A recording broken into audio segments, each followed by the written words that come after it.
Pourquoi Mr. Coyote loue une chambre de sa maison à un étudiant lillois?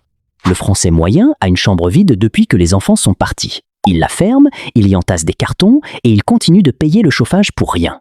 Mr. Coyote, lui, regarde la même chambre vide et il voit un loyer que le fisc ne verra jamais. Il y met un lit, un bureau, une armoire et il la loue à un étudiant de Lille qui en fait sa résidence principale. 400 € par mois, 4800 € dans l'année. Et voilà le tour de magie. L'article 35 bis du Code général des impôts, un texte que presque personne ne lit. Quand tu loues une chambre meublée dans ta propre résidence principale à un locataire qui y habite vraiment, ses loyers sont totalement exonérés d'impôts sur le revenu. 0 impôt. Il faut juste respecter un plafond de loyer fixé chaque année par l'administration.